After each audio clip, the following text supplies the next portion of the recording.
السلام علیکم لسنرز، آج میں ناول ریڈ کرنے جا رہی ہوں۔ وہ ہے محبت دل پہ دستک، جو کہ دری ہے عفت سے ہے طاہر کی۔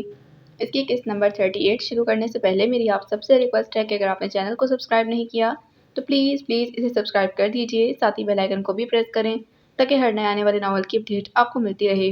ویڈیو کو لائک کریں، کمنٹ ضرور کیا کریں تاکہ ہمارے چینل کی ریٹنگ اچھی ہو سکے۔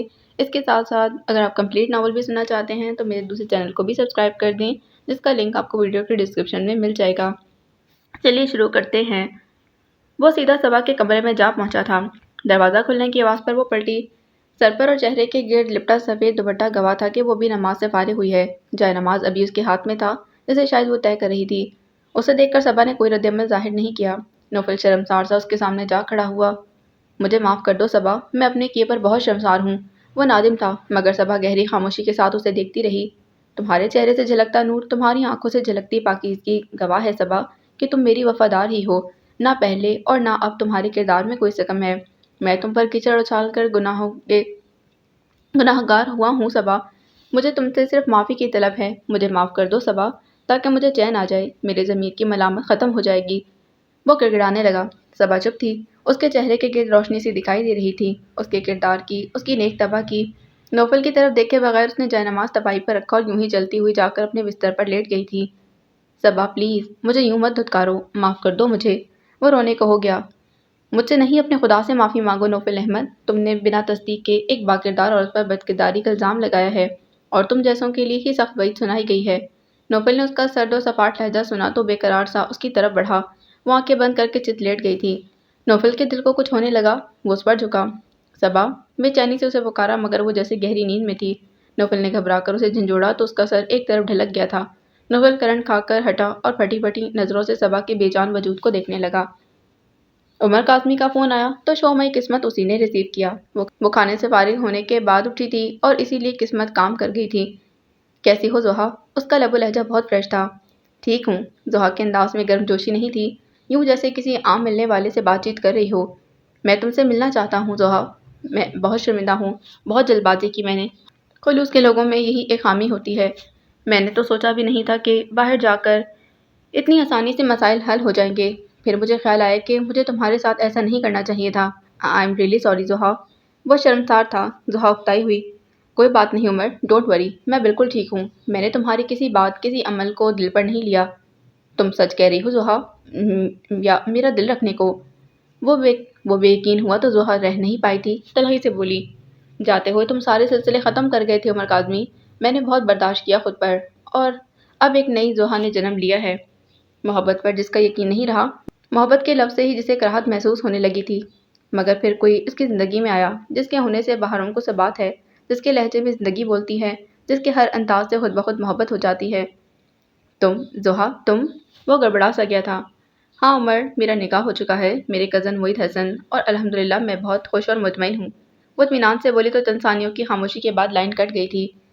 وہ ریسیور ڈال کر ہاتھ جوڑ کر اٹھی۔ کس کا فون تھا؟ معید اس کے سر پر ہی کھڑا تھا۔ آپ ہر وقت خدائی فوجدار کیوں بنے رہتے ہیں؟ تنک کر پوچھا تو معید نے غصے سے کہا، جب میں نے اسے یہاں فون کرنے سے منع کیا تھا تو پھر یہ؟ اوہو، تو کیا ہو گیا ہے؟ یہ سب تو آپ طے کر چکے ہیں، پھر اب؟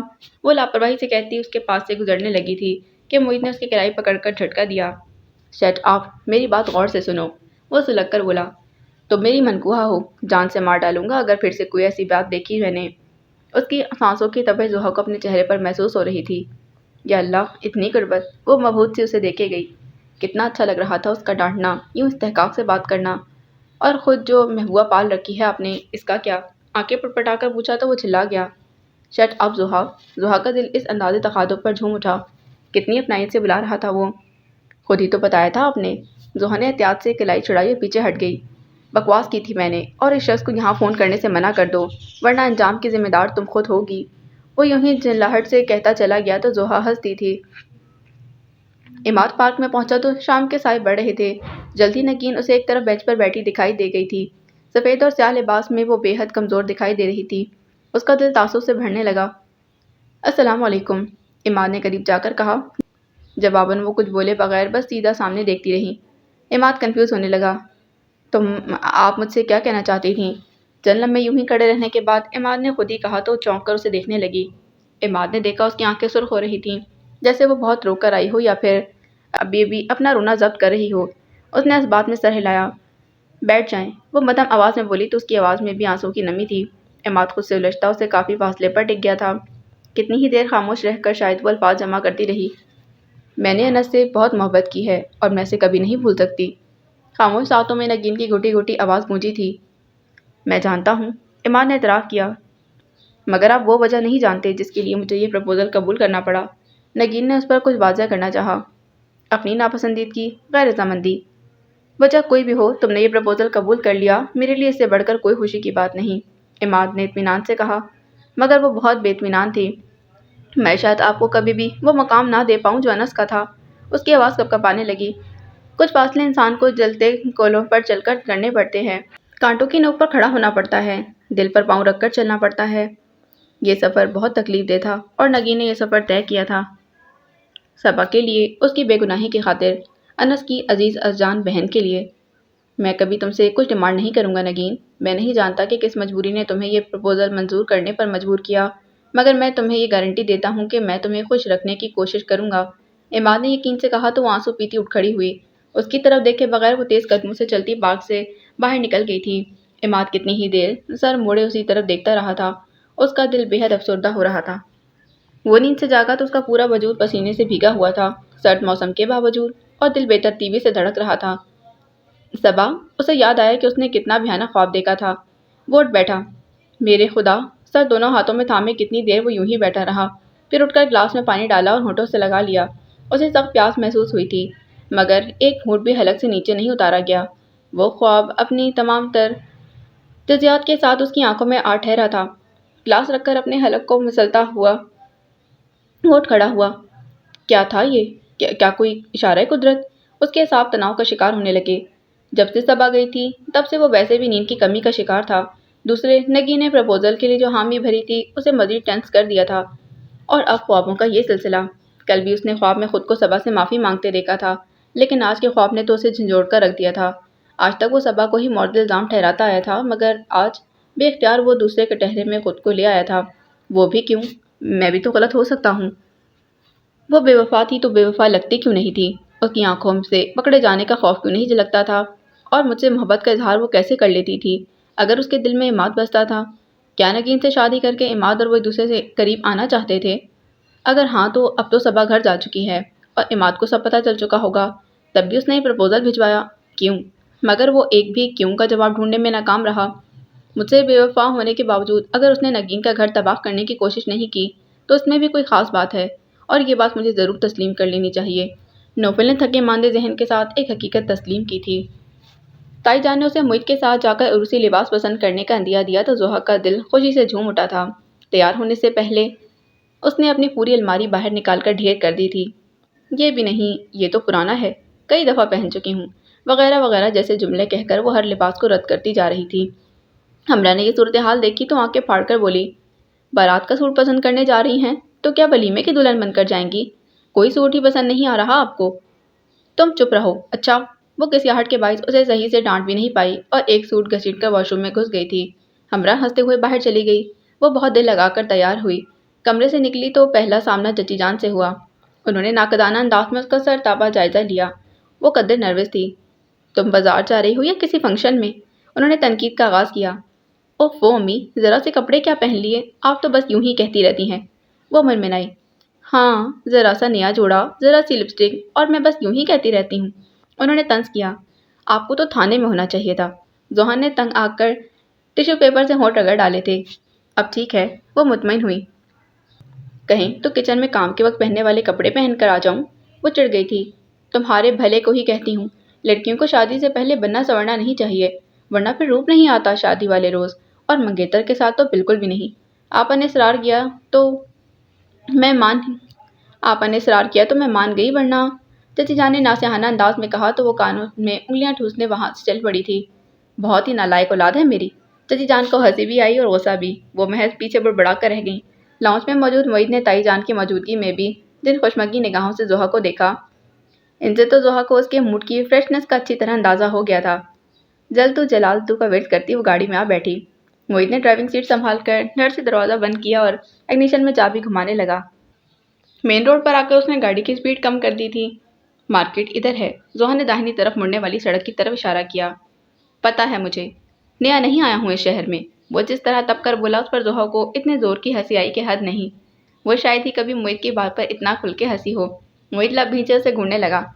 اچھا تو پھر آپ کو یہ بھی ضرور پتا ہوگا کہ شادی کا جوڑا کہاں سے اچھا ملے گا؟ زحا نے ہنسی روکتے تکلف کیے بغیر پوچھا تو موہت نے گاڑی ایک سائڈ پر روک دی۔ میرے ساتھ ڈرامے بازی مت کرو زحا، وہ دانت پیس کر بولا۔ لو بھلا میں نے کیا کیا ہے؟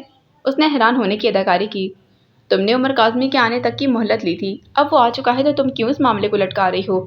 وہ سلگ کر بولا۔ دیکھیں یہ میری زندگی ہے اور میں اس کا جو چاہے فیصلہ کروں، آپ سے مطلب؟ وہ پھر گویا ہوئی تو موہت کو غصہ آنے لگا۔ تم اکیلی کی زندگی نہیں، ساتھ میں بھی جڑا ہوا ہوں، تو آپ کی اپنی زندگی کا فیصلہ خود کریں۔ مجھے تو ابھی چند روز پہلے آپ نے فیصلے کا حق تفویض کیا۔ وہ اسی لاپرواہ موڈ میں تھی۔ اس کی کوئی حد بھی تھی، ٹائم لمٹ تھی۔ وہ غرایا۔ آئی ایم سوری، آپ نے وقت کی پابندی ملحوظ خاطر رکھنے کا نہیں کہا تھا۔ وہ معذرت خواہانہ لہجے میں بولی تو انداز سے شرارت واضح تھی۔ تو تم شادی کے بعد کوئی کھڑا کرنا چاہتی ہو؟ موہت تپا ہوا تھا۔ اس قدر ٹھنڈے مزاج کے شخص کو یوں شعلہ فشاں روپ میں دیکھنے کا زحا کو بہت مزہ آ رہا تھا۔ تو بھائی مجھے تو شادی کرانے کا بہت شوق ہے، پہلے شادی ہو لے، باقی باتیں بعد میں ہوں گی۔ وہ شرارت سے بولی تو موہت بھڑک اٹھا۔ تو جان لو زحا میر، میں تم سے شادی نہیں کرنے والا، اس کی آنکھوں میں دیکھتے اٹل لہجے میں بولا۔ شاباش، بس ایسے ہی تائی جان کے سامنے جا کر کہہ دیں، پھر زحا میر کی کیا مجال کہ آپ سے شادی کر جائے۔ وہ کھلکھلائی تھی۔ جان سے مار ڈالوں گا میں تمہیں۔ وہ سلگا۔ ارے وکالت چھوڑ کر قاتلوں کی لائن اختیار کر رہے ہیں آپ؟ وہ جیسے چونکی تھی۔ موہت کو اس کی ہنسی پر غصہ آ رہا تھا۔ جانے وہ کیا گیم کھیل رہی تھی کہ جس کا کوئی سرا ہاتھ میں نہیں آ رہا تھا۔ ہاں، اور پہلا قتل تمہارا کروں گا میں۔ ویسے مجھے یقین نہیں آ رہا کہ آپ کو بھی غصہ آ سکتا ہے۔ بڑے ٹھنڈے مزاج کے بنتے تھے آپ، ساری پرتیں اتر گئیں آپ کی بھی۔ زحا نے دوستانہ انداز میں تجزیہ کیا۔ موہت کے تنے اعصاب ڈھیلے پڑ گئے۔ واقعی اسے خیال آیا کہ وہ خواہ مخواہ ہی غصے میں آ رہا ہے۔ بھلا زحا اور عمر کاظمی الگ ہو سکتے تھے؟ نہیں، تو پھر یہ اتنی مطمئن کیوں ہے؟ اتنے حوصلے اور برداشت والی تو نہیں، اور مجھے تو ویسے بھی برداشت نہیں کر سکتی۔ پھر پریشان مت ہو موہت حسن صاحب، بہت جلد آپ کو سائن شدہ پیپر میری مرضی کے فیصلے کے ساتھ مل جائے گا۔ دفتن زحا نے بے حد سنجیدگی سے کہا تو وہ چونک کر اسے دیکھنے لگا۔ اتنے دن بتائے بغیر تو صبا کبھی میکے میں نہیں رہی، خدا خیر کرے۔ صالح بیگم پریشان تھیں۔ خود نگین کو بھی حالات سدھارنے کی راہ سجھائی نہیں دے رہی تھی، مگر انہیں تسلی دینا مجبوری تھی۔ اس کی طبیعت ٹھیک نہیں رہتی، اس لیے بھائی نے اسے اجازت دے دی رہنے کی۔ پھر بھی نگی، کوئی فون، کوئی خیر خبر؟ اوفو امی، بھائی جاتے رہتے ہیں نا، میرا بھی فون پر رابطہ ہے، اتفاق ہے آپ سے بات نہیں ہو سکی اس کی۔ نگین نے جھوٹ گھڑا، پھر ساتھ ہی موضوع بدل دیا تھا۔ آپ یہ بتائیں میڈیسن لی آپ نے یا آج پھر ناکہ کرنے کا ارادہ ہے؟ لے لی ہے، تم فکر مت کرو، اب تو میں اپنا خیال رکھنے لگی ہوں۔ تمہارے فیصلے نے پھر سے نئی ہمت دے دی ہے مجھے، وہ بے حد پیار سے بولیں۔ ان کا مطمئن نظر جان کر نگین کے اندر پھر سے وحشتیں سر اٹھانے لگیں۔ یہ وہی جانتی تھی کہ کس صبر اور جبر سے اپنے جذبات اپنے دل پر قابو رکھتے اس نے یہ فیصلہ کیا تھا، کیونکہ اس سے دو زندگیاں جڑی تھیں، صبا کی اور اس کے بچے کی۔ وہ نم آنکھوں سے اپنے کمرے میں آ گئی تھی۔ ایسے موقع پر خود کو سنبھالنا اس کے لیے ایک مشکل امر ثابت ہوتا تھا۔ آنسو بن بلائے مہمان کی طرح امٹتے چلے آتے تھے اور وہ بے بس ہونے لگی تھی۔ دروازہ کھٹکھٹانے کی آواز آئی تو جلدی سے چہرہ خشک کر کے پلٹی۔ دروازے میں کھڑی ادینہ کے تاثرات دیکھ کر وہ چونکی تھی۔ وہ خیر و شر کی کشمکش میں مبتلا تھی۔ دل کہتا تھا کہ صبا بے گناہ ہے اور دماغ اس کی نفی کرتا تھا۔ ادینہ کی کہی باتیں اور اپنی آنکھوں دیکھا، کانوں سنا اسے کچھ بھی جھوٹ نہیں لگتا تھا۔ اور یہ نگین، مجھے اس سے فائنلی بات کر لینی چاہیے۔ اگر اس نے عماد سے شادی کی تو میں اس شادی میں شامل نہیں ہوں گا۔ عماد اور صبا سے تعلق رکھنا تو پھر اسے مجھ سے تعلق توڑنا پڑے گا۔ وہ اٹل انداز میں فیصلہ کر کے چلا آیا تھا۔ نگین کے کمرے کا دروازہ کھولنے کو نوب پر ہاتھ رکھا تو بری طرح ٹھٹک گیا۔ اندر سے ادینہ کی شعلہ وار آواز باہر تک آ رہی تھی۔ زیادہ معصوم بننے کی کوشش مت کرو، جیسے تم کچھ جانتے ہی نہیں۔ پہلے بھائی نے میری زندگی برباد کی اور اب تم میرے اور عماد کے بیچ آ رہی ہو۔ مگر یاد رکھو، جیسے صبا کو جاڑا ہے ویسے ہی تمہیں بھی برباد کر دوں گی۔ ساری بات نہ سمجھتے ہوئے بھی نوفل کے ذہن میں دھماکے سے ہونے لگے۔ وہ ساکت کھڑا تھا۔ ادینہ نہ جانے کیا انکشاف کرنے جا رہی تھی۔ کیا بکواس کر رہی ہو تم؟ نوفل ہی کی طرح کا جھٹکا نگین کو بھی لگا۔ ہاں، اتنی بچی تو نہیں ہو کہ سمجھ نہیں پا رہی۔ ادینہ کے انداز میں تحقیر آمیز تمسخر تھا۔ یوں لگ رہا تھا جیسے وہ اپنے نفع اور نقصان سے عاری ہو کر یہاں آئی ہو۔ تم نے بھائی جان کو صبا سے متنفر کیا ہے؟ تم نے؟ نگین بے یقین تھی۔ میں نے تو صرف ایک بات کہی تھی یہ اس کے اندر کا شکی مرد تھا جو ذرا سی بدگمانی پر بیدار ہو گیا۔ ساری محبت منٹوں میں اڑن چھو ہو گئی نوفل احمد کی۔ بہت دعوے کرتا تھا پہلی نظر کی محبت کے، مگر جو ادینہ کا نہ ہو سکا وہ تباہ و برباد ہی ہوا۔ یہ تم بھی نوٹ کر لو۔ اس کے لب و لہجے میں سب کچھ تھا، وہ سب کچھ کر گزرنے کا غرور بول رہا تھا۔ نوفل کا سکتہ ٹوٹا تو پورے وجود میں لہو کے بجائے گویا لاوا دوڑنے لگا۔ ذہن میں غضب کی لہریں اٹھیں تو وہ دروازے کو ٹھوکر مار کر دروازہ کھولتا اندر داخل ہوا۔ وہ دونوں بری طرح چونکی۔ تم فتنہ پرور، فساد کی جڑ۔ وہ سر آنکھیں لیے منہ سے کف اڑاتا ادینہ پر پل پڑتا کہ اگر نگین درمیان میں نہ آ جاتی۔ پیچھے ہٹ جاؤ نگی، آج میں ذلیل عورت کو زندہ نہیں چھوڑوں گا۔ وہ غیظ و غضب کے عالم میں تھا۔ ادینہ کا رنگ جو نوفل کے سامنے بالکل ناگہانی طور پر سامنے پا کر اڑ گیا تھا، نگین کے درمیان میں آنے پر واپس لوٹنے لگا۔ اس کے انداز سے لگ رہا تھا کہ وہ تمام باتیں سن چکا ہے۔ بات کچھ ہوا کرتی ہے تو ہی بتنگڑ بنتا ہے نوفل احمد۔ وہ ڈٹائی سے بولی تو نگین کو پرے دھکیل کر دانت پیستا آگے بڑھا اور ایک دو تھپڑ اس کے منہ پر بھی دے مارے۔ زوردار تھپڑوں نے ادینہ کو زمین چاٹنے پر مجبور کر دیا۔ بھائی جان پلیز، اس نے تو ضلالت کر ہی دی ہے، آپ تو عقل سے کام لیں، ہوش کریں۔ نگین ایک بار پھر اپنے کمزور وجود کے ساتھ اس کے سامنے سپر ہو گئی۔ تم پیچھے ہو جاؤ، زندگی برباد کر دی ہے اس بغیرت نے میری، جان لے لوں گا میں اس کی۔ وہ چیخا، بچی ہوئی مٹھیاں، لال سرخ آنکھیں۔ ادینہ اس کی حالت دیکھ کر لرزنے لگی۔ خدا کے لیے بھائی، پہلے کیا کم فساد ہو چکا ہے جو یہ تماشا کریں گے؟ اس احسان فراموش کے ساتھ تو جو بھی ہو کم ہے نگی، اس نے تو ہمارے آپسی رشتے کا بھی خیال نہیں کیا۔ نوفل نے تنفر بھرے لہجے میں کہا تو ادینہ نے میں جانے کہاں سے اتنی ہمت آ گئی، ڈٹائی سے بولی، مجھے الزام مت دو نوفل احمد، تم خود کمزور اعتماد اور کمزور سوچ کے مالک ہو۔ میں نے تو اپنا خیال ظاہر کیا تھا، بات کے حالات تو تم خود بھی دیکھتے رہے ہو۔ تم دفع ہو جاؤ یہاں سے۔ اس کی لٹائی پر تیش میں آتے نگین نے اس کا بازو پکڑ کر دروازے کی جانب دھکا دیا تھا۔ ہاں، اب تو یہی صلہ ملے گا ہمیں۔ میری ماں کی قربانیاں بھول گئیں، رات رات بھر جا کر ممانی جان کا خیال رکھتی، اور آج یہ دھکے۔ وہ چلانے لگی۔ نوفل ایک دم سے اس کے سامنے آ گیا۔ تو کیش کرانا چاہتی ہوں ان کی قربانیوں کو؟ اس نے شعلہ بار لہجے میں کہا تو بولی، ان کا مول تم کیا لگاؤ گے؟ تمہاری قیمت میں بہت اچھی طرح جان گیا ہوں۔ وہ سرد لہجے میں بولا، میں صرف اسے یہ سمجھانے آئی تھی کہ عماد کا خیال چھوڑ دے، ہم دونوں کی آپس میں کمٹمنٹ ہو چکی ہے۔ وہ بے خوفی اور بے شرمی کی حد پر تھی، لگ ہی نہ رہا تھا کہ ابھی اسے نوفل سے مار پڑی ہے۔ یکلگتی نوفل کو اس پر ترس آنے لگا۔ ویسے ہی کمٹمنٹ جیسی صبا اور عماد کے بیچ تھی؟ وہ اسی سرد اور تمسخر اڑانے والے انداز میں پوچھنے لگا تو لمحہ بھر کو چپ ہو گئی۔ ترس آ رہا ہے مجھے تم پر ادینہ، سائیکی کیس بن گئی ہو تم۔ مالدار مردوں کے پیچھے بھاگتے بھاگتے اپنی عزت کی بھی پرواہ نہیں رہی تمہیں، اپنے پرائے کی تو تمیز ہی بھول گئی ہو۔ کیا نہیں دیا ہم نے تمہیں؟ کبھی نگین سے کم قیمت کے کپڑے جوتے نہیں بنائے تم نے، پھر بھی کہاں کمی رہ گئی ادینہ؟ کیوں میری زندگی میں زہر گھول دیا تم نے؟ اور اب نگین، شرم کرو، شرم۔ وہ تلخی سے بھرپور لہجے میں کہہ رہا تھا۔ وہ گنگ کھڑی رہ گئی۔ قمیص کی زندگی اور آسائشوں میں نہیں بلکہ اس کی تربیت میں رہ گئی ہے میرے بچے۔ زرینہ بیگم روتی اندر داخل ہوئی۔ سچ کہتے ہیں، ماں ہی کی گود بچے کی پہلی درسگاہ ہوتی ہے۔ بچہ غلط کام کرے اور ماں ہمیشہ اس کی پردہ پوشی کرتی رہے، اسے صحیح غلط کی تمیز نہ سکھائے تو بچے بڑے ہو کر اس احسان فراموش جیسے ہی نکلتے ہیں۔ انہوں نے روتے ہوئے ادینہ کو 2 ہتھڑ رسید کیے تو وہ تڑپ کر بیدار ہوئی۔ آپ تو بات ہی نہ کریں، میری ماں تو نہیں آپ، ہمیشہ سے انہی کی ہیں اور انہی کی رہیں گی۔ وہ دانت پیس کر گھرائی۔ نگین اور نوفل متاسفانہ نظروں سے اس کی بد تہذیبی کو دیکھ رہے تھے۔ میں اسلام کی منکر نہیں ہوں، مگر جب میں تجھے دیکھتی ہوں ادینہ تو جی چاہتا ہے کہ زمانہ جاہلیت لوٹ آئے تو میں تجھے زندہ ہی ریت میں دفن کر دوں۔ وہ جھولی پھیلائے اسے کوسنے لگیں۔ نگین نے انہیں تھام لیا تھا۔ یہ اپنے حواس میں نہیں ہے پھپھو جان، جب دولت کا لالچ ٹھنڈا پڑ جائے گا تو دماغ بھی ٹھکانے آ جائے گا، دیکھ لوں گی میں سب کو۔ وہ پھنکارتی باہر نکلی۔ زرینہ بیگم رونے میں تیزی آ گئی تھی۔ انہوں نے نوفل کے آگے ہاتھ جوڑ دیے تھے۔ وہ سکتے میں رہ گیا۔ نگین نے تڑپ کر ان کے ہاتھ کھولے۔ نہ بیٹا نہ، آج مجھے سب حساب چکا لینے دو۔ جانتے بوجھتے اس نامراد کی پردہ پوشیاں کر کے میں اپنے ہی بچی کا گھر اجاڑنے میں حصہ دار بنی رہی ہوں اور مجھے ذرا بھی شرم نہ آئی۔ ارے میں نے اسے جان سے کیوں نہ مار ڈالا، اس نمک حرام اولاد کے پیچھے اپنا ایمان بھی خراب کرتی رہی۔ یا اللہ، میں اس آزمائش میں پوری کیوں نہ اتری۔ وہ تڑپ تڑپ کر رو رہی تھیں۔ ان کی سادگی اور دب کے رہنے والی فطرت سے سبھی واقف تھے، سو اب بھی نوفل نے انہیں اپنے ساتھ لگا لیا تھا۔ آپ کیوں دل پر لیتی ہیں پھپھو؟ جو ہونا تھا وہ ہو گیا، اب اس واویلے کا کیا فائدہ؟ اب تو بس دعا کیجیے کہ سب کام سیدھے ہو جائیں۔ اس کی آنکھوں میں اتری سرخی میں مزید اضافہ ہونے لگا تو وہ تیزی سے پلٹ گیا۔ نگینہ ماں کے لیے تعصب سے دیکھی گئی۔ اے حسین ہم سفر، کل حسین رات تھی، تاروں کی بارات تھی، تنہائی سہیلی تھی اور میں اکیلی تھی۔ وہ بآواز بلند پڑھتا اندر داخل ہوا تو ہمراہ کے نہ صرف کان کھڑے ہوئے بلکہ شکل بھی رونے والی ہو گئی تھی۔ وہ پڑھنے سے باز نہیں آتا تو میں کون سا لکھنے سے باز رہ سکتی ہوں؟ خبیث! دل ہی دل میں دانت کچکچائے۔ لو جی آپیو، غور کیا آپ نے؟ تنہائی سہیلی تھی اور پھر بھی اکیلی تھی۔ وہ صبا اور ضحیٰ کو باقاعدہ متوجہ ہونے کی دعوت دیتے بولا۔ یہ کون؟ صبا کے ہونٹوں پر بھی مسکراہٹ آ گئی تھی۔ بھئی یہی اپنی شاعرہ بطول بیگم۔ وہ لہک کر بولا۔ اچھا تو تم بطول بیگم کی شاعری پڑھتے رہتے ہو؟ ضحیٰ نے سر ہلایا۔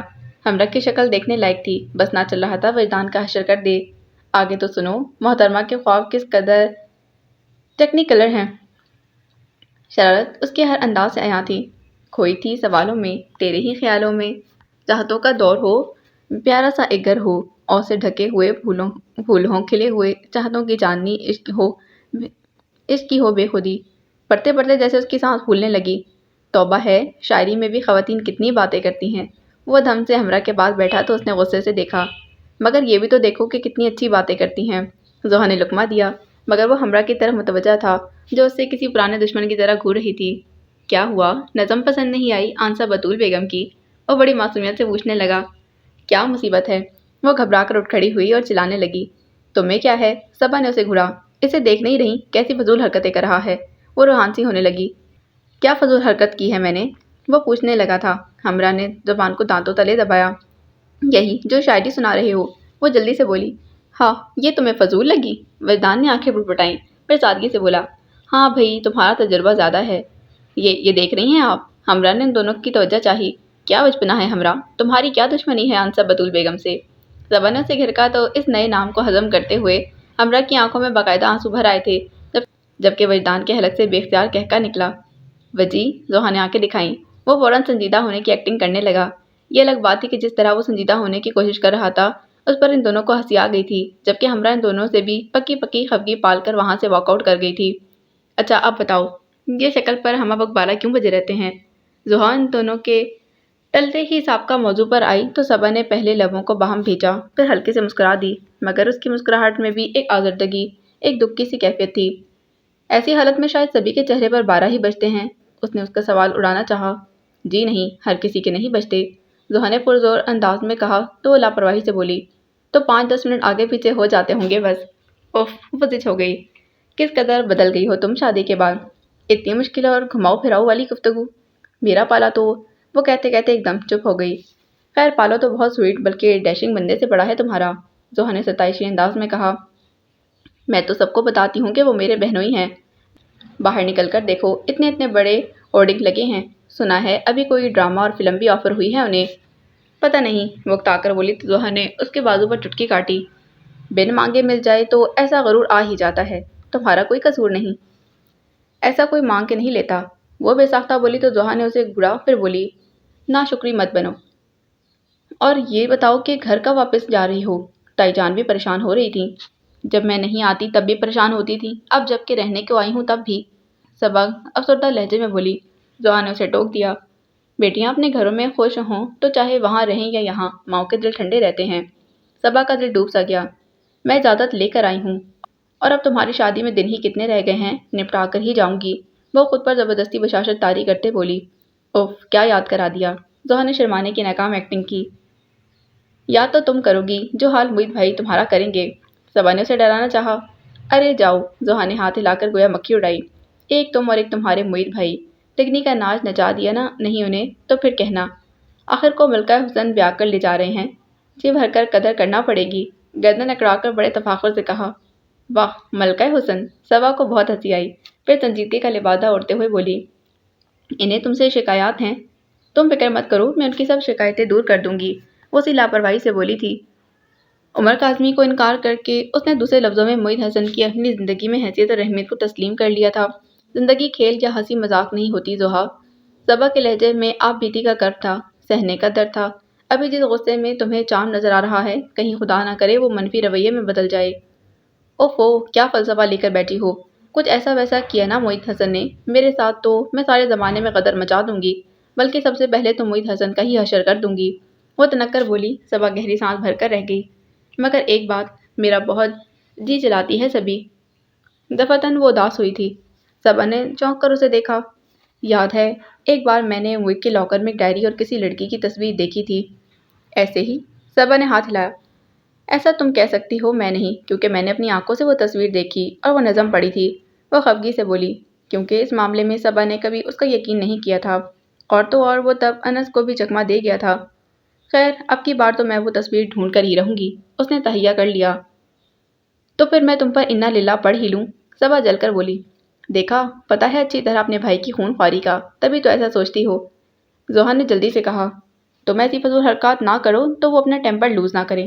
صبا نے صاف گوئی سے کہا تو زوہا نے اسے چٹکی بھری۔ بہت بری بھابھی ثابت ہونے والی ہوں میں، ذرا دھیان سے رہو۔ صبا نے بازو پھیلاتے ہوئے اسے گھورا۔ بھابھیوں کی چالاکیاں بھی تبھی کامیاب ہوتی ہیں جب میاں قابو میں ہو، ورنہ ان کی کیا مجال کے نندوں کو ٹیڑھی نظر سے بھی دیکھ سکیں۔ تم دیکھنا، یوں قابو کروں گی معید حسن کو، اس نے چٹکی بجا کر شوخی سے کہا۔ اس کی شرارت اور آنکھوں میں بھری جگمگاہٹ صبا کو اچھی لگی تھی، اور وہی جو گزرتے گزرتے صبا کو ایک کپ چائے کا کہنے آیا تھا، لب نیچے باہر سے ہی پلٹ گیا تھا۔ بس تم اپنے بھائی سے کہہ دو کہ شادی کی تیاریاں خراب نہ کریں۔ اس دن اتنے برے موڈ میں تھے کہ حد نہیں۔ شادی کا جوڑا ابھی میں نے اکیلے ہی پسند کیا ہے، وہ منہ بنا کر کہہ رہی تھی۔ یا اللہ، صبا ہنسی۔ یقین نہیں آتا زوہا، یہ تم ہی ہو۔ یکایک معید بھائی جیسے ازلی دشمن اتنے اچھے کیسے لگنے لگے؟ اس نے گہری سانس بھری۔ بس کیا بتاؤں، تم خود سمجھدار ہو۔ تم نے تو ضرور وہ کہاوتیں ٹھیک سے یاد رکھی ہوں گی کہ جو ذہن میں نہیں رہتی۔ ایک تو وہ جس میں بکرے کی ماں کی خیر منانے کا ذکر ہے، اور دوسری کہ گیدڑ کی موت اور شہر بھاگنے کا واقعہ بیان کیا گیا ہے۔ بہت بک بک کرتی ہو زوئی، وہ اپنی ساری ٹینشن بھولے ہنس رہی تھی۔ بس یوں ہی خوش رہا کرو، جب سے آئی ہو اتنی بری شکل بنا کر رکھتی ہو کہ دیکھنے والے کا دل ہی خراب ہو جائے۔ تم خوش ہوتی ہو تو تائی جان اور تایا جان بھی خوش ہوتے ہیں۔ ان کی ساری خوشی تو ہم لوگوں سے ہی جڑی ہے، ہماری اداسی انہیں پریشان کرتی ہے، یہ بات ہمیں خود سے بھی یاد رکھنا چاہیے۔ زوہا نے سنجیدگی سے کہا۔ اچھا دادی جان، اب لیکچر بہت ہو گیا، چائے کا وقت ہو رہا ہے، چل کے بناؤ۔ صبا کا دل بھر آیا تو اس کی سر پر ہلکی سی چپت لگاتے ہلکے پھلکے انداز میں بولی، خود کو یہ خوش دکھانے کی ملمہ سازی کس قدر ضروری تھی، یہ کوئی اس سے پوچھتا؟ آئندہ کے حالات کیا اور کیسے ہونے والے تھے، یہ خدا ہی جانتا تھا۔ وہ انتہا تک سوچتی تو تھی، مگر پھر ننھی جان اور خود سے منسلک رشتوں کا سوچ کر ڈھہ جاتی تھی، کچھ بھی کرنے کی ہمت کھو بیٹھتی۔ کیا کہتی وہ سب سے؟ نوفل احمد نے کیا الزام لگایا ہے؟ اور عماد، وہ نگین کے ساتھ جس رشتے میں منسلک ہونے جا رہا تھا، وہ نگین سے، اور نگین اس سے نگاہیں ملا پاتی؟ اور میں کس کے سامنے اپنی صفائیاں پیش کروں گی؟ گھر والے نہ سہی، زمانے والے سینکڑوں سوال کسی دن کی طرح منہ پھاڑے اسے نگلنے کو تیار تھے۔ بے گناہ ہوتے ہوئے بھی اس کے پاس ان سے کسی کا تسلی بخش جواب نہیں تھا۔ نوفل احمد سے وہ کسی رائٹ کی امید نہیں رکھتی تھی۔ وہ مر گیا، نوفل احمد مر گیا، وہیں کھڑے کھڑے ادینہ کی زبان سے تلخ سچائی سن لینے کے بعد، یہ جان کر کہ وہ اپنی پاکیزہ باکردار بیوی کو بڑی رعونت سے بدکرداری کا سرٹیفکیٹ دے چکا ہے، وہ وہیں مر گیا تھا۔ اپنی زبان سے نکلا ہر وہ لفظ یاد آیا جو صبا کے لیے استعمال کر چکا تھا، ہر وہ نفرت بھری نگاہ یاد آئی جو اس پر ڈالا کرتا تھا، اور کبھی اسے خود سے قریب بھی کیا تو یوں کہ خود پر نازاں بھی نہ ہو پائے۔ 2 دن ہو گئے تھے، مکمل 2 دن وہ اپنے کمرے میں بند تھا۔ مسئلہ کیا ہے اس کے ساتھ؟ نگین، پوچھو تو صحیح، میرا تو دل گھبرانے لگا ہے، اور فون بھی لاؤ میں صبا سے بات کروں۔ اب واپس آئے وہ بھی، جھگڑا تو نہیں کر بیٹھے یہ دونوں کہیں؟ صالح بیگم مسلسل تشویش کے عالم میں کہے جا رہی تھی۔ نگین نے جھک کر ان کے گلے میں بازو ڈال دیے۔ آپ کو تو بس پریشان ہونے کا موقع چاہیے ہوتا ہے، اس نے اپنی پریشانی چھپاتے ہوئے بظاہر مسکرا کر کہا تو بولی، میں یوں ہی پریشان نہیں ہو رہی، اتنا عرصہ ہو گیا شادی کو، صبا کی یہ روٹین تو کبھی نہیں رہی، وہ شوہر کے آگے پیچھے پھرا کرتی تھی، اتنا خیال رکھنا اس کا، اور کہاں یہ اتنے دن میکے میں لگا دیے۔ اچھا ہے، ان کو بھی ذرا قدر ہونے دیں اپنی بیوی کی۔ وہ بولی تو تلخی خود بخود لہجے میں گھل گئی۔ وہ قدر کیوں نہ کرے گا، اپنی پسند سے بیاہ کر لایا ہے۔ صالح بیگم نے اسے گھرکا تو وہ آ کر ان کے ساتھ صوفے پر ہی بیٹھ گئی۔ صبا آ جائے گی، اس کی طبیعت کچھ ایسی ہو رہی تھی کہ میکے میں زیادہ دل لگ رہا ہے، اور پھر زوہا کی رخصتی کا معاملہ بھی تو چل رہا ہے۔ وہ بروقت مسکرائی۔ اور یہاں میری رخصتی؟ دل کو کسی نے سختی سے مٹھی میں لے رکھا تھا۔ ذرا بلاؤ نوفل کو، اسے کہتی ہوں کہ مجھے میر ہاؤس ہی لے چلے، میرے وہاں جانے پر تو کوئی پابندی نہیں نا۔ صالح بیگم آج کسی طور ٹلنے کے موڈ میں نہ تھیں۔ نگین گہری سانس بھرتی اٹھی۔ اچھا یوں ہی صحیح، میں دیکھتی ہوں بھائی جان کے سر کا درد ٹھیک ہوا کہ نہیں۔ سڑیاں طے کر کے اس کے کمرے میں آتی وہ تلخ سوچوں کی زد میں تھی۔ اپنے اس قدر اچھے اور پیارے بھائی کا یہ آدھا ادھورا روپ اسے بالکل بھی پسند نہیں آیا تھا۔ کس قدر اچھی تھی صبا، خوبصورتی اور خوبصورتی اس میں یکجا تھی۔ کون کہتا ہے کہ شکلیں قسمتیں بنایا کرتی ہیں، اور کون کہتا ہے کہ خوبصورتی قسمتیں بنایا کرتی ہیں؟ قسمتیں اوپر بیٹھنے والے کے کن کہنے سے بنتی ہیں، وگرنہ صورت اور سیرت دونوں ہی کامیاب نہ ٹھہرتی۔ اس نے دروازہ ناک کیا، اندر سے کوئی آواز نہیں آئی۔ وہ ناپ گھما کر چیک کرنے لگی، دروازہ لاک نہیں تھا۔ وہ اندر داخل ہوئی تو چکرا سی گئی۔ دن میں بھی نائٹ بلب روشن کیے وہ کمرے کو غال بنائے بیٹھا تھا۔ نگین کو شوق لگا، اس نے تیزی سے بڑھ کر لائٹ آن کی تو چیئر پہ نیم دراز ٹانگیں بستر پر ٹکائے نوفل نے آنکھوں پر ہاتھ رکھ لیا تھا۔ بند کرو اسے، وہ ناگواری سے بولا۔ بہت ڈر لگنے لگا ہے روشنی سے آپ کو؟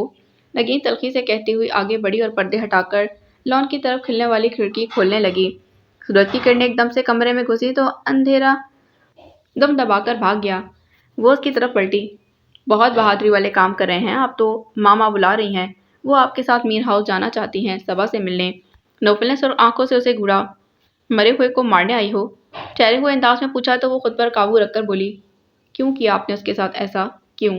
آپ تو اس سے محبت کے دعوے دار تھے، ایک بار بھی آپ کے دل نے اشارہ نہیں دیا اس کی بے گناہی کا۔ نگین کی آنکھوں میں آنسو بھر آئے تھے۔ ایک بار مجھ سے پوچھ لیا ہوتا بھائی، ایک بار تو ذکر کرتے، جانے کیسا جہنم بنا دیا ہوگا آپ نے اس کے زندہ رہنے کو، یہ سوچے بغیر کہ وہ اس شخص کی بہن ہے جس نے آپ کی بہن کو پھولوں کی طرح رکھا ہے، پلکوں پر بچھایا ہوا ہے۔ سختی سے ہونٹ بھینچے ہوئے تھے، چہرے کی رنگت سفید پڑنے لگی۔ کئی دن سے وہ خود احتسابی کے عمل سے گزر رہا تھا، بنا کچھ کھائے پیے، 2 گھونٹ پانی اور بس۔ اس کے ہاتھ نگین نے کھانے کی جو ٹرے بھیجی، ایک بار تو اس نے واپس کر دی اور دوسری بار یوں ہی سائڈ ٹیبل پر رکھ دی۔ اس کے تو وہم و گمان میں بھی نہ تھا کہ وہ بھوکا پیاسا خود کو سزا دینے کے عمل سے گزر رہا ہے۔ ذرا بھی دل نہیں کانپا آپ کا، یہ سن کر بھی نہیں کہ وہ پریگننٹ ہے؟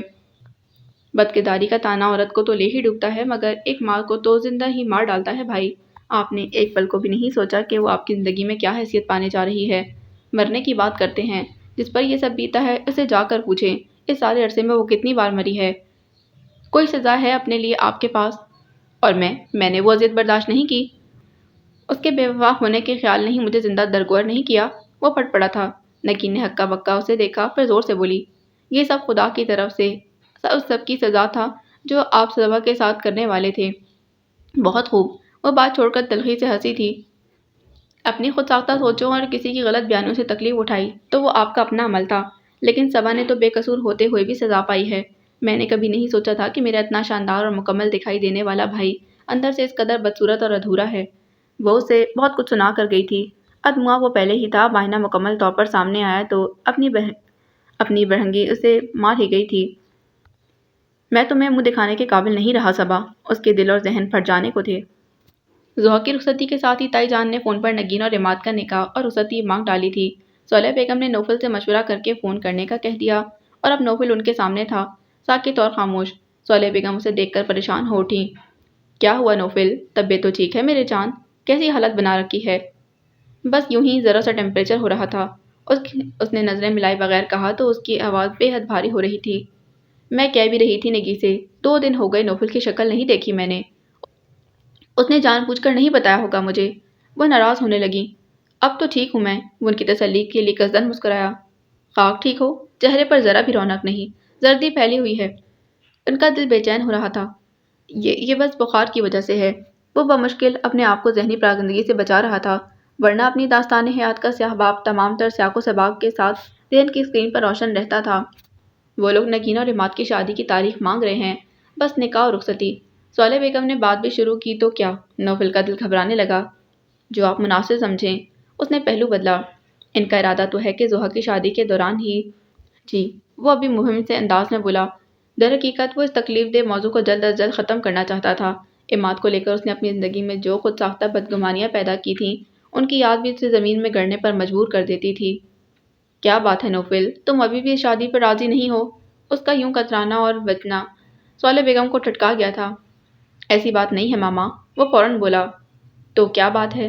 تمہیں تو چاہیے کہ اپنی مکمل اور بھرپور رائے دو، آخر کو عماد بھی تو صبا کا بھائی ہی ہوتا ہے۔ اس کے دل میں ایک اور تیر گڑ گیا تھا، پیشانی پر ارق ندامت چمکنے لگا۔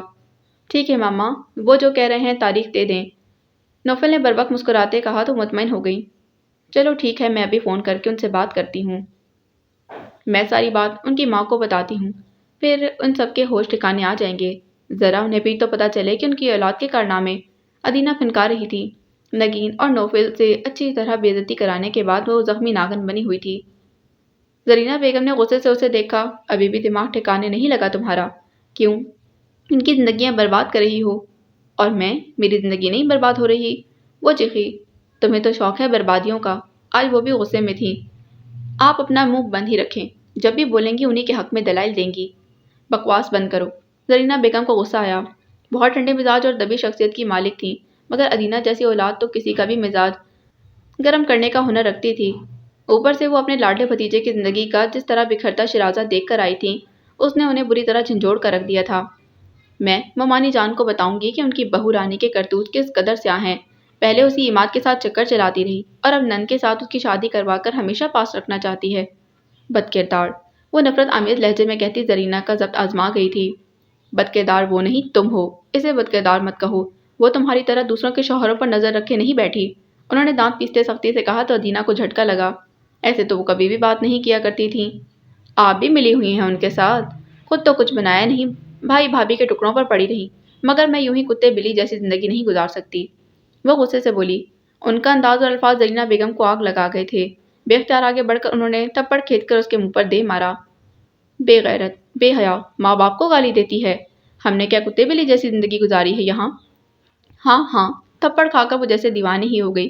کتے بلی جیسی زندگی ہی گزاری ہے آپ نے۔ جو دیا گیا کھا لیا، جو پہنایا گیا پہن لیا، اور ان کے پیچھے دم ہلاتے پھرتے۔ وہ جیسے پاگل ہو رہی تھی، صحیح غلط کی تمیز ہی کھو بیٹھی تھی۔ بدلہازی سے چلائی تو زرینہ بیگم نے غصے سے بے حال ہو کر اسے تھپڑ رسید کر دیا تھا۔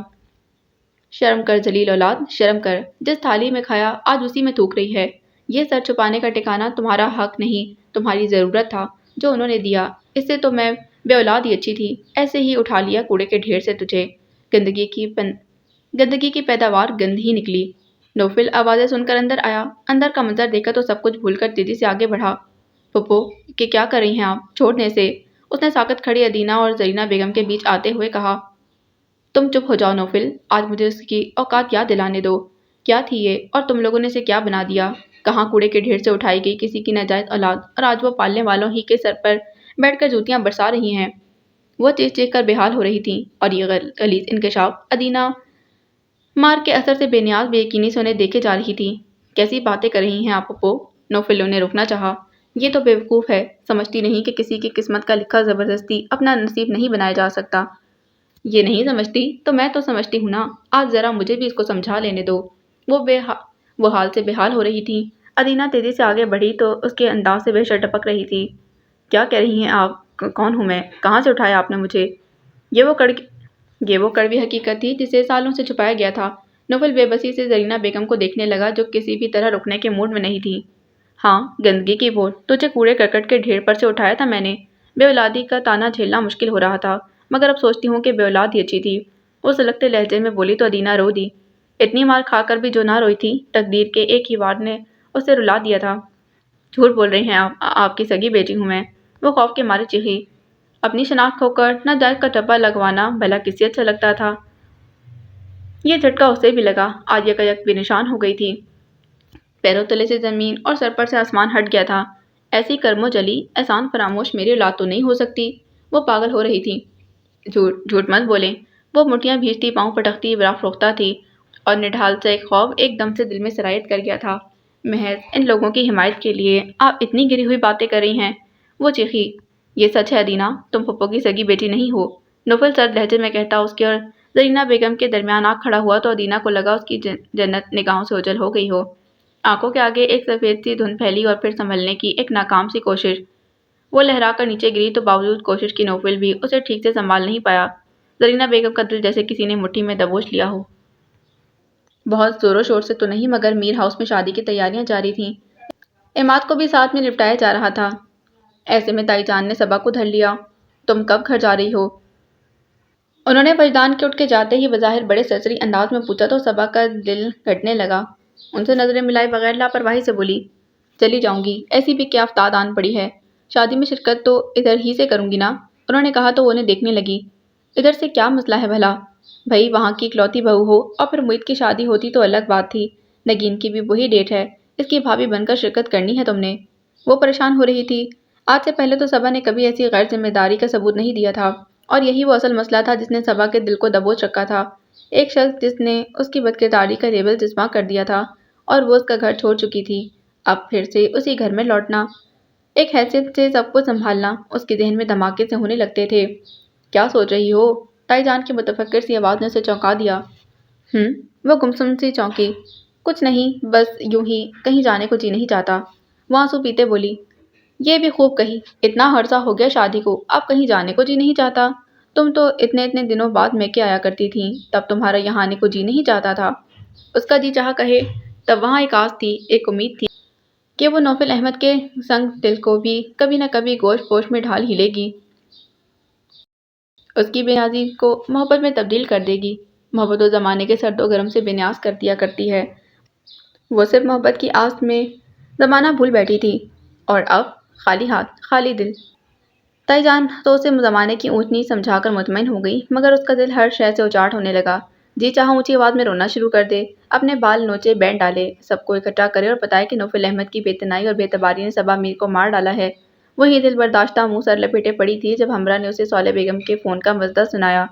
پہلے اس کا جی چاہا کہ وہ صاف منع کر دے، مروت کے مارے اور کچھ گھر والوں کے سوالات کے خوف سے اٹھ گئی تھی۔ صالح بیگم نے اس کے سلام کا جواب دینے کے بعد اس کا حال چال پوچھا اور اس کے بعد شکوے شکایات کا دفتر کھول لیا۔ میری طبیعت بہتر نہیں تھی ماما، وہ ان کی محبت اور خلوص سے اچھی طرح واقف تھی، پاؤں کو پیچھے دھکیل کر اتنا ہی کہہ پائی تھی۔ پھر بھی میرے بچے، وقت اور حالات کی نزاکت دیکھو، میں یہاں ہوں، نکی اور زرینہ ہیں، مگر ان دنوں میں نگین کو تمہاری جذباتی سہارے کی بہت ضرورت ہے۔ مجھے لگتا ہے اس نے مجھے خوش کرنے کی خاطر رشتے پر حامی تو بھر لی ہے، مگر اب اندر ہی اندر گھلتی جا رہی ہے، چہرے پر الگ زردیاں گھٹتی جا رہی ہیں۔ میں اس کی طرف سے بہت پریشان ہوں صبا، تم آ جاؤ بس۔ وہ جو اس گھر سے ہر ناطہ توڑ کر بیٹھی تھی، اب نگین کی اندرونی کیفیت کا دھیان کیا تو دھک سے رہ گئی۔ انس پر جان دینے والی جانے اب کس حالت میں ہوگی، کسی اور کا ہونے کا خیال ہی اسے خوشی دے رہا تھا یا نہیں؟ اسے انس کے جانے کے بعد ہونے والی نگین کی حالت یاد آئی تھی۔ جی ماما، میں شام کو کسی کے ساتھ آ جاؤں گی، وہ مستحکم لہجے میں بولی۔ خوش رہو، سدا سہاگن رہو میری بچی۔ صالح بیگم کے دل میں ٹھنڈک اتر گئی تھی۔ ریسیور رکھ کر وہ تھکے تھکے انداز میں وہیں ٹیک لگا کر بیٹھ گئی تھی، کہیں نوفل اس کے اس اقدام کو کچھ اور تصور نہ کرے، مگر جو بھی ہو ایک بار پھر اس گھر میں ضرور جانا چاہتی تھی، نگین کی خاطر۔ وہ رو رو کر مر جانے کو تھی۔ یہ کیا کر بیٹھی میں، یہ کیا کر دیا میں نے؟ انس سے بے وفائی۔ جب سے اس نے شادی کی تاریخ فائنل کیے جانے کا سنا تھا، وہ کمرے میں بند انس کی تصویر ساتھ لگائے روئی جا رہی تھی۔ جب تک صبا اور نوفل کے مابین غلط فہمیاں تھیں، انہیں دور کرنے کے لیے نگین کو یہ طریقہ سب سے بہترین لگتا تھا، اور یہ ماں سے شادی کے لیے حامی بھر لے۔ نگین اب جبکہ نوفل کی آنکھوں سے ہر پردہ اٹھ چکا تھا، اسے اپنی یہ قربانی بے جا دکھائی دے رہی تھی۔ کیوں کیا میں نے یہ فیصلہ؟ جلد یا بدیر تو نوفل بھائی کو سچائی کا علم ہونا ہی تھا، پھر میں نے یہ سب۔ وہ انس کی تصویر کو دیکھتے ہوئے پھر سے رو دی تھی۔ میں تم سے آنکھ نہیں ملا سکتی انس میر، میں بہت ہلکی نکلی تمہاری محبتوں کے مقابلے میں، لیکن ہاں ابھی وقت ہے، میں انکار کر سکتی ہوں، میں تمام عمر بس تمہاری ہی رہنا چاہتی ہوں انس، بس تمہاری۔ ایما سے رشتہ جب مجبوری کے تحت استوار ہو رہا تھا تو اب وہ مجبوری بھی نہ رہی۔ اس کے آنسو تھمنے لگے۔ ہاں میں اس رشتے سے انکار کر سکتی ہوں، اس نے بڑے یقین سے سوچا تھا۔ تم کہاں بھاگ رہی ہو اب مجھے اکیلا چھوڑ کر؟ زوہا نے اسے اپنا بیگ پیک کرتے دیکھ کر احتجاج کیا تو وہ جو پہلے ہی مزمل ہو رہی تھی، پھیکی مسکراہٹ کے ساتھ بولی، ابھی اکیلی ہو؟ کل پرسوں تک لائبہ وغیرہ آ رہی ہیں، پھر خوب رونق ہو جائے گی۔ تو تم ہو نا؟ زوہا نے منہ بسورا۔ آنا تو یہی ہے نا مجھے؟ صبا نے اس کے ساتھ ساتھ اپنے آپ کو بھی تسلی دی۔ اگر تمہارے بھائی نے مجھے تنگ کیا تو؟ وہ فوراً پوچھنے لگی۔ صبا بے ساختہ مسکرا دی۔ وہ پرمٹ رکھتے ہیں تنگ کرنے کا، انہیں تو میں یہاں رہ کر بھی منع نہیں کر سکتی۔ بکو مت، زوہا جھیپی، دوسرے والا تنگ کرنے کا کہہ رہی ہوں، میں بھی دوسرے والے ہی کی بات کر رہی ہوں۔ صبا نے اسے پھر سے چھیڑا تو زوہا نے منہ پھلا لیا۔ شادی سے پہلے تو تم ایسی نہیں تھی، میری ہر بات مانتی تھی۔ مجبوری کو سمجھو نا یار، نگین کا مسئلہ نہ ہوتا تو میں یہیں سے شادی میں شرکت کرتی، تمہیں پتہ ہے نا اس نے اپنی حالت خراب کر لی ہوگی۔ ماما بتا رہی تھیں ادینہ بھی 2 دن ہسپتال میں ایڈمٹ رہی ہے، اس کی طبیعت بہت زیادہ خراب تھی، ابھی بھی وہ ٹھیک نہیں، بخار اترنے کا نام نہیں لے رہا۔ صبا نے اسے اپنی مجبوری بتائی۔ وہ تو ٹھیک ہے صبا، پر تم نہ جاؤ، مجھے ڈر لگتا ہے، وہ بے بسی سے بولی تو صبا ہنس دی۔ اب چاہے ڈر لگے یا کچھ اور، شادی تو اکیلے ہی کرانا پڑتی ہے، مطلب کہ اس عدالت میں وکیل صاحب کا سامنا اکیلے ہی کرنا پڑے گا۔ بدتمیز، وہ سرخ پڑ گئی۔ میں بعد میں آ جاؤں گی، پرومس، صبا نے سنجیدہ ہوتے ہوئے کہا تو بے یقینی سے بولی۔ ہاں نوفل بھائی مانے تب نا،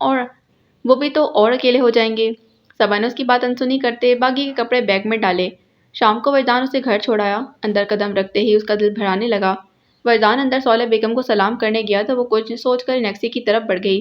ادینہ کی عیادت بھی کر ڈالوں۔ دروازہ زرینہ بیگم نے کھولا تھا۔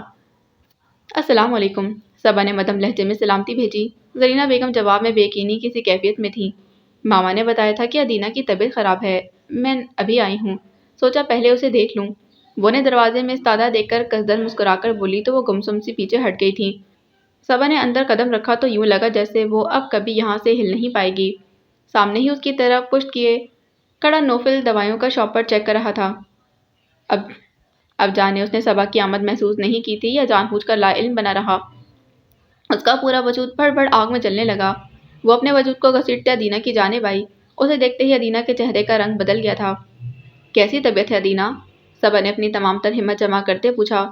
وہ محسوس کر رہی تھی کہ ادینہ کے بیڈ کے دوسری طرف بالکل اس کے بالمقابل کھڑے نوفل کی نگاہ اس پر جمی ہوئی تھی، شاید غصہ یا پھر حد درجہ بے یقینی۔ ماما بتا رہی تھی کہ تم ہاسپٹلائز تھی، میں نے سوچا اندر جانے سے پہلے تمہیں دیکھ جاؤں۔ اب ٹھیک ہو نا تم؟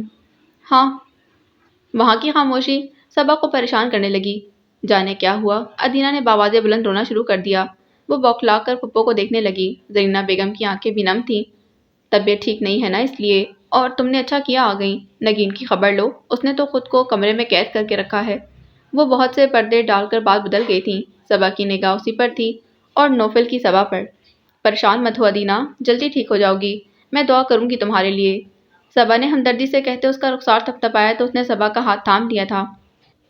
تم میرے لیے دعا ضرور کرنا، مجھے سکون نہیں ملتا، نیند نہیں آتی صبا، مجھے معاف کر دو، میں نے بہت غلط کیا۔ وہ روتے روتے بار بار کہے جا رہی تھی۔ صبا بے حد پریشان ہو گئی۔ بھلا ادینہ جیسی نڈر اور بے باک لڑکی کو کیا ٹینشن ہو سکتی تھی؟ اسے نہیں معلوم تھا کہ وہ اپنے ضمیر کی قیدی بن چکی تھی۔ اس کا سارا مان اور غرور ختم ہو چکا تھا۔ زرینہ بیگم نے اسے اشارہ کیا تو وہ ادینہ کی گرفت سے اپنا ہاتھ چھڑاتی باہر نکلنے لگی۔ نوفل، اسے کہو یوں مت جائے، مجھے معاف کر دے، میں نے اس کے ساتھ اچھا نہیں کیا، زندگی برباد کر ڈالی اس کی، اسے کہو مجھے معاف کر دے۔ اسے باہر آنے تک ادینہ کی آواز آتی رہی تھی۔ وہ بلک رہی تھی، چیخ رہی تھی۔ اسے کیا ہو گیا ہے پپو؟ صبا کا دل خوف کا شکار ہونے لگا۔ جواب میں وہ روتی تھی۔ اسے اپنی اوقات پتہ چل گئی ہے۔ خدا کی ذات ایک حد تک رستی دراز رکھتی ہے، تم بھی اسے معاف کر دینا، شاید اسے سکون مل جائے۔ وہ پتہ نہیں کیا کہہ رہی تھیں۔ صبا انہیں دیکھ کر رہ گئی۔ صالح بیگم اسے دیکھ کر بہت خوش ہوئیں۔ وہ ان کے آگے جھکی تو انہوں نے اس کی پیشانی چوم کر دعائیں دیں۔ صبا کی پلکیں نم ہو گئیں۔ نگین کی طبیعت کیسی ہے؟ تم ہی دیکھو اس کو، صرف ناشتے کھانے پر ملاقات ہوتی ہے، ہر وقت اپنے کمرے میں گھسی پتہ نہیں کیا سوچتی رہتی ہے، شکل اتنی سی نکل آئی ہے۔ وہ پریشان تھیں۔ میں دیکھتی ہوں اسے، اور یہ وجدان کہاں گیا؟ میں نے تو اسے بہت روکا، کہہ رہا تھا کہ کسی دوست کو وقت دے رکھا ہے۔ جی، اسے ضروری کام سے جانا تھا، صبا نے جواب دیا۔ اسی وقت نوفل اندر آئے تو صبا کے اعصاب تن گئے تھے۔ کب سے کہہ رہی تھی اس نالائق کو کہ صبا کو لے آؤ، مگر یہ کبھی کوئی بہانہ کبھی کوئی۔ صالح بیگم کہہ رہی تھی۔ صبا نے تھوک نکل کر حلق تک کیا، جانے آگے کیا کہہ دے، اور بنی بنائی ساری عزت۔ میں ذرا نگین سے مل لوں، وہ تیزی سے کہتی نگین کے کمرے کی طرف بڑھ گئی۔ اس کا دل بہت بے ترتیبی سے دھڑک رہا تھا۔ نگین کو دیکھ کر وہ دھک سے رہ گئی۔ پیلی زرد رنگت اور آنکھوں کے گر سیاہ حلقے، وہ کمزور دکھائی دے رہی تھی۔ صبا کو دیکھتے ہی اٹھ کر اسے لپٹ کر رونا شروع کر دیا۔ وہ خاموشی سے اس کی پشت سہلاتی رہی۔ خود انس کی یاد نے اس کی آنکھیں بھی بھگو دی تھیں۔ یہ میں نے کیا کر دیا صبا، کیا کر دیا میں نے؟ وہ تڑپ رہی تھی، مچل رہی تھی۔ اس کی حالت دیکھ کر صبا کو بھی رونا آنے لگا۔ یہ مشت عزتی ہے، رب کا بنایا ہوا قانون ہے، تم نے بہت اچھا فیصلہ کیا ہے نگی، سب بہت خوش ہیں۔ اس کی آواز بھرا رہی تھی۔ نگین اسے چھوڑ کر پیچھے ہٹ گئی۔ نہیں، میں نے صحیح نہیں کیا، میں کبھی بھی انس کو نہیں بھول سکتی، کبھی بھی نہیں۔